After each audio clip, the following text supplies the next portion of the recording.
கர்த்தர் நல்லவர், அவர் கிருபை என்றும் உள்ளது. தேவன் பெரியவர், நம் நடுவில் அவர் பெரிய காரியங்களை செய்யக்கூடியவராக இருக்கிறார். தேவ பிள்ளைகள் கர்த்தரை நம்ம ஒவ்வொரு நாளும் துதிக்கும் பொழுதும் ஆராதிக்கும் பொழுதும் நம் நடுவில் தேவன் பெரிய காரியத்தை செய்வது மட்டுமல்லாதபடிக்கு அவருடைய பிள்ளைகளுக்கு கர்த்தர் நன்மை செய்யக்கூடிய ஒரு நல்ல ஒரு தகப்பனாக இருக்கிறார். ஆகையினால தான் ஜனங்கள் எல்லாரும் என்ன பண்றாங்கன்னா, கர்த்தருடைய ஆலயத்தை தேடி வந்து கர்த்தருடைய வார்த்தைகளை கேட்பதற்காக ஆலயங்களுக்குள்ளாக வந்து கர்த்தரை என்ன பண்ணுவாங்க, தொழுது கொள்வாங்க. ஆலயத்திற்குள்ளாக வந்தால் தேவனுடைய சத்தம் நமக்கு கேட்கப்படும். அந்த சத்தத்தின் மூலமாக, அந்த வார்த்தையின் மூலமாக நம்ம என்ன பண்ணணும்னு சொன்னா பலப்பட வேண்டும். அந்த வார்த்தைகளை பிடித்து கொண்டு நடக்க வேண்டும். அந்த வார்த்தைகள் தான் நமக்கு என்ன பண்ணுதுன்னு சொன்னா வாழ்வை கொடுக்கக்கூடியதாக இருக்கிறது. அப்பேற்பட்ட வாழ்வை அளிக்கக்கூடிய அந்த வார்த்தைகளை நம்ம இந்த நாளில் கேட்க போகிறோம். ஆகையினால பிரியமான தேவ ஜனங்கள் கண்களை மூடி தாழ்த்தி நம்ம அர்ப்பணிப்போம். தேவன் நம் நடுவிலே பெரிய காரியத்தை செய்வது மட்டுமல்லாதபடிக்கு அவருடைய ஆசீர்வாதத்தினாலும் கர்த்தர் நம்மளை நிறைக்க அவர் வல்லமையுள்ள தேவனாக இருக்கிறார். ஜெபிப்போம். ஸ்தோத்திரம் ஆண்டவரே, எங்களை அதிகமாக நேசிக்கின்ற நல்ல தகப்பனே நன்றி எடுத்து துதிக்கிறோம், ஸ்தோத்திரிக்கிறோம். இந்த நாளிலும் கூட நாங்கள் கேட்கிற வார்த்தைகளை கர்த்தர் நீர் ஆசீர்வதிப்பீராக. இந்த வார்த்தையின் மூலமாய் கர்த்தாவே ஒவ்வொருவரும் பலனடைய திடனடைய இந்த ஆண்டவரே சாட்சிகள் ஏற்பட கர்த்தர் நீர் கிருபை பாராட்ட போறதற்காக ஸ்தோத்திரம் ஆண்டவரே. ஒவ்வொருடைய வாழ்க்கையில் காணப்படுகிற எல்லா வித ஆண்டவரே கண்ணீரும் மறைந்து போகட்டும். வார்த்தைகள் மூலமாய் ஆண்டவரே ஒவ்வொருத்தரும் ஆண்டவரே சாட்சியாய் இருக்க தேவன் கிருபை செய்ய போறதுக்காக நன்றி தாழ்த்துக்கிறோம், வறுமையாக்கி ஒப்புக் கொடுக்கிறோம். இயேசுவின் மூலமாக ஜெபிக்கிறோம் நல்ல பிதாவே, ஆமேன் ஆமேன். ஹல்லேலூயா. இந்த நாளிலும் கூட நம்ம சங்கீதங்களின் புஸ்தகம் 22ஆம் அதிகாரம் 24வது வசனத்தை எடுத்து நாம் வாசிப்போம். உபத்திரவப்பட்டவனுடைய உபத்திரவத்தை அவர் அற்பமாய் எண்ணாமலும் அருவருக்காமலும் தம்முடைய முகத்தை அவனுக்கு மறைக்காமலும் இருந்து தம்மை நோக்கி அவன் கூப்பிடுகையில் அவனை கேட்டருளினார். ஹல்லேலூயா ஹல்லேலூயா. தேவன் தாமே உபத்திரவத்தை என்ன பண்ணுவாரா, பார்க்கக்கூடிய ஒரு தேவனாக இருக்கிறார். அவரு நம்முடைய உபத்திரவத்தை என்ன பண்ண மாட்டார், அற்பமாய் எண்ணிக்கொள்ள மாட்டார், அருவருக்க மாட்டார். அவருடைய முகத்தை நமக்கு கர்த்தர் மறைக்க மாட்டாரா. இந்த வசனம் அப்படியாக தான் நமக்கு தெரியப்படுத்துகிறது. உபத்திரவப்பட்டவனுடைய உபத்திரவத்தை அவர் அற்பமாய் எண்ணாமலும் அருவருக்காமலும் தம்முடைய முகத்தை அவனுக்கு மறைக்காமலும் இருந்து அவன் தன்னை நோக்கி கூப்பிடுகையில் அவனை கேட்டருளினாரா. கர்த்தர் அவருடைய முகத்தை மறைக்கக்கூடிய ஒரு தேவன் கிடையாது. உங்களுடைய வாழ்க்கையில் ஏற்படுகிற உபத்திரவங்களின் நிமித்தமாக நீங்க கர்த்தரை நோக்கி முறையிடுறீங்க அப்படின்னு சொன்னா தேவன் எப்பேற்பட்டவர் சொன்னா தன்னுடைய முகத்தை மறைத்துக் கொள்ளக்கூடிய ஒரு தேவன் கிடையாது. அவர் தம்முடைய முகத்தை உங்களுக்கு தெரியப்படுத்தக்கூடிய ஒரு தேவன். அவர் நல்லவர். உபத்திரப்படுற, நான் கஷ்டப்படுற, வேதனைப்படுற, துன்பங்களோடு இருக்கிற, வேதனையோடு இருக்கிற, என்னுடைய துன்பத்தை பார்ப்பார் யாருமே இல்லையே, என்னுடைய உபத்திரத்தை பார்ப்பார் யாருமே இல்லையே, என் உபத்திரத்தை யாரு தான் விசாரித்து எனக்கு ஒரு நல்ல ஒரு ஆறுதலை தருவாருன்னு சொல்லிட்டு நீங்க ஏக்கத்தோடு காத்து கொண்டிருந்தாலும் உங்களை யாரெல்லாம் அற்பமா நினைக்கிறாங்க, அருவருக்கிறாங்களோ அவர்களுக்கு முன்பாக தேவன் என்ன பண்ணுவாரா, உங்களை வெட்கப்படுத்த விட மாட்டாரா. தம்முடைய முகத்தை கர்த்தர் உங்களுக்கு தெரியப்படுத்தி உங்களை கேட்டருளுவாரா. நீங்க சொல்றீங்கல்ல, நான் உபத்திரப்படுறேன், வேதனைப்படுறேன், கஷ்டத்தோடு இருக்கிறேன்னு சொல்லிட்டு ஒவ்வொன்றையும் கர்த்தர் கண்ணோக்கி பார்க்கக்கூடிய ஒரு நல்ல ஒரு தேவனா இருக்கிறபடினாலே நம்ம எடுத்து வாசிப்போம். யாத்ராகமத்தின் புஸ்தகம் 3ஆம் அதிகாரம் 7வது வசனம். அப்பொழுது கர்த்தர் எகிப்தில் இருக்கிற என் ஜெபனத்தின் உபத்திரத்தை நான் பார்த்து ஆலோட்டிகளின் நிமித்தம் அவர்கள் இடுகிற கூக்குரலை கேட்டேன், அவர்கள் படுகிற வேதனைகளையும் அறிந்திருக்கிறேன். ஹல்லேலூயா என்று கர்த்தர் சொல்லுகிறார். இந்த இடத்துல என்னன்னு சொன்னா, அப்பொழுது கர்த்தர் எகிப்துல இருக்கிற தன்னுடைய ஜனங்கள், என் ஜனங்களுடைய உபத்திரவத்தை நான் பார்த்து ஆலோட்டிகளின் நிமித்தம் அவர்கள் இடுகிற கூக்குரலை கர்த்தர் கேட்டாரா. அந்த இஸ்ரவேல் ஜனங்களுடைய வாழ்க்கையில ஏற்பட்ட உபத்திரவத்தை ஆண்டவர் என்ன பண்ணாரா, பார்த்தார். அந்த உபத்திரவம் அவர்களுக்கு எப்படி இருந்ததா, அவங்க நிறைய வேலைகளை செய்வதற்காக அங்க இருந்த ஆலோட்டிகள் இஸ்ரவேல் ஜனங்களை கொடுமைப்படுத்திக்கிட்டே இருந்தாங்க. தேவனுடைய ஜனங்களை என்ன பண்றாங்க, அடிமையாக்கி கொண்டு அவர்களை என்ன பண்றாங்க, வேதனை படித்துக் கொண்டே இருந்தாங்க. அந்த வேதனை மத்தியில, அந்த உபத்திரத்தின் மத்தியில அவங்க யாரை நோக்கி பார்த்தார்கள் என்று சொன்னா, விடுதலை அளிக்கக்கூடிய தகப்பனை நோக்கி பார்த்தாங்க. எங்களை விடுவிக்கக்கூடிய ஒரு தேவன் ஒருத்தர் இருக்கிறாரு, என்னுடைய சத்தத்தை கேட்பார், என்னுடைய விண்ணப்பத்தை கேட்பாருன்னு சொல்லிட்டு என்னுடைய பெருமுச்சையும் என்னுடைய உபத்திரத்தையும் பார்க்கக்கூடிய ஒரு தேவன். என் உபத்திரவத்தை அவர் அற்பமா எண்ணிக்கொள்ள மாட்டாரு, அருவருக்க மாட்டாரு, என்னை பார்த்துட்டு என் முகத்தை அவர் திருப்பி கொள்ள மாட்டாரு என்று சொல்லிட்டு இஸ்ரவேல் ஜனங்கள் அவரை நோக்கி முறையிட்டதுனால, கூப்பிட்டதுனால, அவங்க ஜெபம் பண்ணதுனால கர்த்தர் என்ன பண்ணாரா, அவர்களை கேட்டு அவர்களை அறிந்து கொண்டார். அறிந்து கொண்டது மட்டுமில்லாதபடிக்கு எந்த பிரச்சனையோடு இருக்கிறாங்க, என்ன வேதனைகளோடு இருக்கிறார்கள் என்று சொல்லி தேவன் அவர்களை பார்த்து அவர்களை விடுதலையாக்கின. பிரியமான தேவனுடைய ஜனங்களை, இஸ்ரவேல் ஜனங்களை எகிப்தில அடிமையில இராதபடிக்கு தேவன் அழைத்து கொண்டு வந்தது எதற்காகன்னு சொன்னா, அவங்க உபத்திரப்பட்டு கொண்டிருந்தாங்க, அற்பமா எண்ணப்பட்டு கொண்டிருந்தாங்க. என் பிள்ளைங்க இப்படி அடிமைத்தன வாழ்க்கையில இருக்கக்கூடாது, உபத்திரப்படக்கூடாது, அடிமையா இருந்து அப்படியே அவங்க போயிடக்கூடாதுன்னு சொல்லிட்டு கர்த்தர் அவர்களை விடுதலையாக்கி கொண்டு வந்தார். ஏன் சொன்னா இஸ்ரவேல் ஜனங்கள் உபத்திரத்தின் மத்தியில அவங்க பெருமூச்சு விட்டு கர்த்தரை நோக்கி ஜெபம் பண்ணாங்க. உங்களுடைய ஒவ்வொரு பெருமூச்சையும் கர்த்தர் பார்க்கக்கூடியவராக இருக்கிறார். என்னை அற்பமா பார்க்குறாங்க, என் வீட்டில் கூட என்னை அற்பமா எண்ணிக்கொள்றாங்க, நான் சகோதரர் மத்தியில் அற்பமா எண்ணப்பட்டு கொண்டு இருக்கிறேன்னு சொல்லிட்டு ஏக்கத்தோடு கலங்கத்தோடு இருக்கிற தேவ ஜனமே, பிரியமான சகோதர சகோதரியே, தேவனுடைய உபத்திரவத்தை பார்க்கக்கூடியவராக இருக்க. என் உபத்திரத்தை யார் அறிவா, என் கஷ்டத்தை யார் அறிவா, எனக்கு இந்த உபத்திரத்தின் மத்தியில் இருந்து விடுதலை கொடுப்பான்னு சொல்லிட்டு நீங்க காத்து கொண்டு இருக்கிறீர்களோ, விடுதலை அளிக்கக்கூடிய ஒரு தேவன் ஒருத்தர் உங்களோடு கூடவே இருக்கிறார். அவர் என்ன பண்ணுவாரா, தம்முடைய முகத்தை மறைக்க மாட்டார். உங்களுடைய உபத்திரத்தை பார்த்து உங்க கூட இருக்கிறவங்க அற்பமா எண்ணிக்கொள்றாங்களா, கருவ இருக்கிறாங்களா, தேவன் அவர்கள் மத்தியில தான் தேவன் உங்களுடைய ஜெபத்தை கேட்கக்கூடியவராக இருக்கிறார். ஆகையினால உங்களுடைய ஜெபத்தை விடாதீங்க. இஸ்ரவேல் ஜனங்க அப்படிதான் பெருமூச்சு விட்டு கர்த்தரை நோக்கி கதறினாங்க. அவங்களுடைய விண்ணப்பத்தை கர்த்தர் கேட்டார். நீங்க விடுகிற ஒவ்வொரு பெருமூச்சும், நீங்க மனசுக்குள்ள நினைச்சிட்டு இருக்கிற ஒவ்வொரு நினைவுகளும் யாரும் அறிந்து கொள்ள முடியாதபடிக்கு உங்க இருதயத்துக்குள்ளாய் காணப்படுகிற பாரங்கள் எல்லாவற்றுமே கர்த்தர் அறிவார்.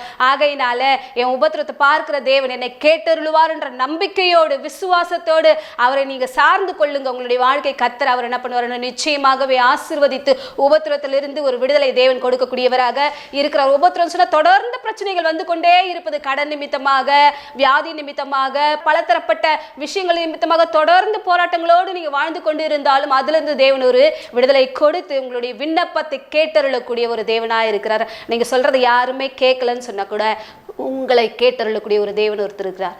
ஆகையினால பிரியமான தேவனுடைய ஜனங்களே, என் தேவன் என்னோடு இருக்கிறார், இந்த உபத்திரவெல்லாம் எனக்கு லேசானது, எனக்கு அற்புதம் செய்வார் என்று சொல்லி கர்த்தரை நீங்க என்ன பண்ணுங்கன்னா நம்பிக்கொண்டே இருங்க. தேவன் உங்களுடைய வாழ்க்கையில நன்மை செய்ய அவர் வல்லவராய் இருக்கிறார். நம்ம எடுத்து வாசிப்போம். ஆதியாகமத்தின் புஸ்தகம் 29ஆம் அதிகாரம் 31வது வசனம்.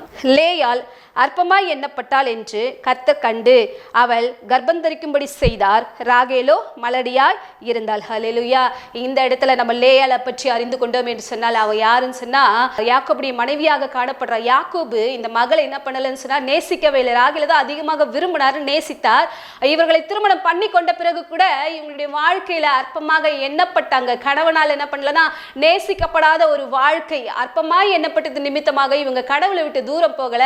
இவங்க என்ன பண்ணாங்கன்னு சொன்னா உபத்திரப்பட்டு கொண்டே இருந்தாங்க, வேதனையோடு இருந்தாங்க, கஷ்டங்களோடு இருந்தாங்க. அதன் மத்தியிலும் தேவன் ஒரு நாள் நிச்சயமாகவே என்னுடைய ஜெபத்தை கேட்டருளுவார் என்று சொல்லி கர்த்தரை சார்ந்த ஒரு வாழ்க்கை வாழ்ந்து கொண்டிருந்தாங்க. பிரியமான சகோதரியே, இந்த நாள்ல கூட உங்க வீட்டுல உங்க கணவர் நிமித்தமாக நீ அசட்டை பண்ணப்பட்ட ஒரு வாழ்க்கை வாழ்ந்து கொண்டிருந்தாலும் தேவன் உன்னுடைய உபத்திரவத்தை பார்க்கிறார். உன்னை அருவருக்க மாட்டார். உன் கணவர் உன்னை அருவருப்பா பார்த்தாலும் கர்த்தர் உன்னை தம்முடைய பிள்ளையாக பார்த்து கொண்டிருக்கிற. வேதனையோடு நீ இருந்தாலும் உன்னுடைய வேதனையை கர்த்தர் நீக்கக்கூடியவராக இருக்கிறார். இந்த நாள்ல கூட அற்பமாய் எண்ணப்பட்ட அந்த லேயாளை தன் கணவர் அற்பமாய் எண்ணிக்கொண்டாலும் கர்த்தர் அவளை அற்பமாய் எண்ணல.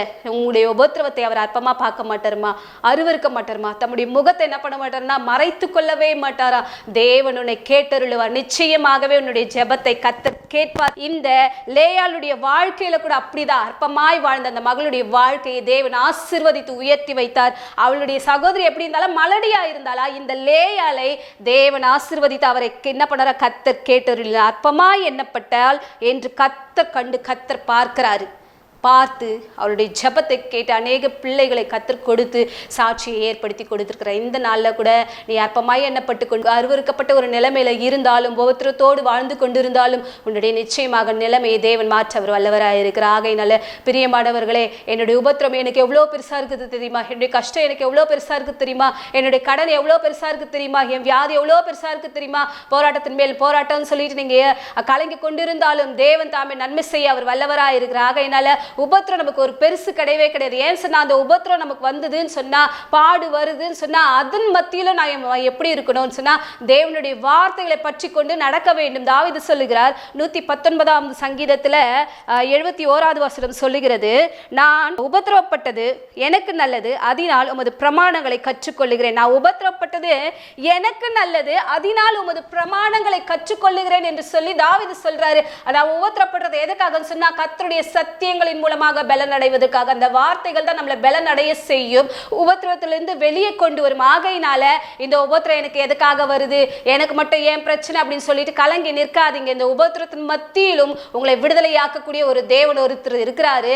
அவருடைய சாட்சிகளை நான் பிடித்துக் கொள்வேன், அவருடைய வார்த்தைகளை நான் பிடித்துக் கொள்வேன்னு சொல்லிட்டு நீங்க என்ன பண்ணுங்கன்னா அந்த வார்த்தை பிடித்துக் கொண்டு நடங்க. நான் உபத்திரப்பட்டது எனக்கு நல்லது, அதனால் உங்களுடைய பிரமாணங்களை கற்றுக்கொள்கிறேன் என்று சொல்லி அந்த வார்த்தை உங்களை தேற்றக்கூடியதாக இருக்கிறது. அந்த பிரமாணங்களை கற்றுக்கொள்ளும் பொழுது பொழுது நீதியின் பாதையில் அந்த வார்த்தைகள் உங்களை நடத்தும். உபத்திரத்திலிருந்து வெளியே அந்த வார்த்தைகள் உங்களை கொண்டு வரும். ஆகையினால நீங்க என்ன பண்ணாதீங்கன்னு சொன்னா சோர்ந்து போய் நிற்காதீங்க. இந்த வார்த்தைகள் உங்களை வாழ வைக்கும். இந்த வார்த்தைகள் உபத்திரத்திலிருந்து உங்களை வெளியே கொண்டு வரும். ஆகையினால கர்த்தரை சார்ந்து கொள்ளுங்க. வசனம் இப்படியாக சொல்லுகிறது.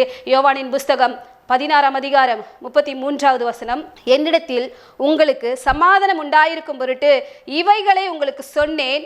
உலகத்தில் உங்களுக்கு உபத்திரம் உண்டு, ஆனாலும் திடன் கொள்ளுங்கள், நான் உலகத்தை ஜெயித்தேன். ஹல்லேலூயா. கர்த்தராகிய இயேசு கிறிஸ்து உலகத்தை ஜெயித்தார். எதன் மத்தியில? உபத்திரத்தின் மத்தியில. அவருக்கு உபத்திரம் இல்லாம இருந்துச்சா? நிறைய உபத்திரங்கள், போற இடங்களில் எல்லாம் போராட்டங்கள். எங்கெல்லாம் போயிட்டு அவர் விடுதலை அளிக்கிறாரோ, எங்கெல்லாம் போயிட்டு சுகத்தை கொடுக்கிறாரோ, அந்த இடத்துல எல்லாமே என்னன்னு சொன்னா இயேசுக்கே அப்பேற்பட்ட உபத்திரம் இருந்தாலும் அவர் என்ன பண்ணாரா? திடன் கொண்டார். ஆகையினால உங்க உபத்திரத்தின் மத்தியில நீங்க திடன் கொள்ளுங்க.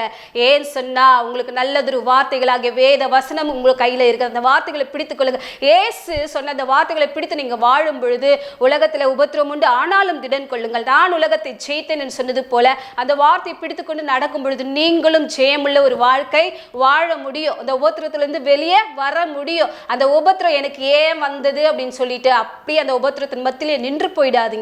உபத்திரத்தின் மத்தியிலிருந்து என்னை விடுதலையாக்கி வெளியே கொண்டு வரக்கூடிய கர்த்தர் என்னோடு இருக்கிறார் என்று சொல்லி விசுவாசிங்க. உலகத்துல உபத்திரம் இருக்கத்தான் செய்யும். உபத்திரம் வந்தாலும் திடன் கொண்டு அதன் மத்தியிலும் எழுந்து நின்று கர்த்தருடைய சத்தியத்தை பிடிச்சு நம்ம நடக்கும் பொழுது அது நம்முடைய வாழ்க்கைக்கு எப்படி இருக்குதா? அதிக நித்திய கன மகிமையை உண்டாக்கக்கூடியதாக இருக்கிறது. 2 கொரிந்தியர் புஸ்தகத்துல நம்ம வாசித்தோம் என்று சொன்னால் அப்படியாக சொல்லப்பட்டிருக்கிறது. இந்த உபத்திரம் நமக்கு லேசான ஒரு உபத்திரமாக இருக்கிறதா? அது அதிக கன மகிமை உண்டாக்கக்கூடிய இருக்கிறது. ஆகையினால இந்த உபத்திரம் எப்பேற்பட்டது? லேசானது, அது அற்பமானது. கொஞ்ச நேரத்திலே அது நாம பண்ணிடுமா? காணாம போயிடுமா? இந்த உபத்திரம் எதற்காக வந்ததுன்னா உங்களுக்கு அதிக கன மகிமையை கொடுக்கக்கூடியதாக இருக்கிறது என்பதை நீங்கள் அறிந்து கொள்ளும்படியாக இந்த உபத்திரம் ஏற்பட்டு இருக்கிறது என்பதை தேவ பிள்ளைகள் அறிந்து கொள்ள வேண்டும். ஆகையினால பிரியமான தேவனுடைய ஜனங்களே, இந்த உபத்திரத்தின் நிமித்தமாக நான் நித்திய கன மகிமையை, அதிக கன மகிமையை நான் அடைய போகிறேன் என்று சொல்லி கர்த்தரை நோக்கி நீங்க விசுவாசத்தோடு இருங்க. தேவன் உங்களுடைய வாழ்க்கையில நன்மையை செய்து உங்களை உயர்த்தி வைப்பது நிச்சயம் நிச்சயம் நிச்சயம். ஆகையினால எதை கொண்டு நீங்க என்ன பண்ணிடாதீங்க? சோர்ந்து போய் நிற்காதீங்க. உபத்திரம் வந்துச்சா? நான் திடன் கொள்வேன், பலன் அடைவேன், தேவன் என்னோடு இருக்கிறார். இயேசு ஜெயித்தது போல நானும் என்ன பண்ணுவேன்னு சொன்னா இந்த உபத்திரத்தை ஜெயித்து இந்த உலகத்துல சாட்சியாய் வாழ்வேன் என்ற ஒரு நம்பிக்கையோடு இருங்க. தேவன் உங்கள் நடுவில் பெரிய காரியத்தை செய்வார். உங்கள் வாழ்க்கையை ஆசீர்வதித்து அநேகருக்கு முன்பாக சாட்சியாக கர்த்தர் நிலை நிறுத்துவார். கர்த்தர் தாமே உங்கள் யாவரையும் ஆசீர்வதிப்பாராக. ஜெபிப்போம். ஸ்தோத்திரம் ஆண்டவரே, எங்களை அதிகமாக நேசிக்கின்ற நல்ல தகப்பனே, நன்றியோடு துதிக்கிறோம் ஆண்டவரே. இந்த நாளில் கூட கேட்ட வார்த்தையின்படியாக உடைய பிள்ளைகளை கர்த்தர் ஆசீர்வதிங்க. எல்லா உபத்திரங்களிலிருந்து, எல்லா இக்கட்டுகளிலிருந்து கர்த்தாவே நீர் வெளிவரும்படியாக கர்த்தர் உதவி செய்வீராக. எப்படியாக ஆண்டவரே நீர் இஸ்ரவேல் ஜனங்களுக்கு உபத்திரத்தின் மத்தியிலிருந்து வெளியே கொண்டு வந்து ஆசீர்வாதத்தை கொடுத்தீரோ, இளையருடைய வாழ்க்கையில காணப்பட்ட அற்பமான வாழ்க்கையை ஆச்சரியமாய் நீர் மாற்றினீரோ, அதே போல உண்மை சார்ந்து கொள்ளுகிற தேவனுடைய ஜனங்களுடைய பிள்ளைகளுடைய வாழ்க்கையில தேவன் நீர் அப்படியாக செய்யப்படுவதற்காக உமக்கு நன்றி ஆண்டவரே. இந்த உபத்திரம் அதிக கன மகிமை உண்டாக்க கூடியது என்பதை அறிந்து கொள்ளும்படியாக தேவன் கிருபை செய்யப்படுவதற்காக உமக்கு நன்றி. எங்களை தாழ்த்துகிற வெறுமையாக்கி ஒப்புக் கொடுக்கிறோம். இயேசுவின் மூலம் ஜெபிக்கிறோம் ஜீவனுள்ள நல்ல பிதாவே. ஆமென் ஆமென்.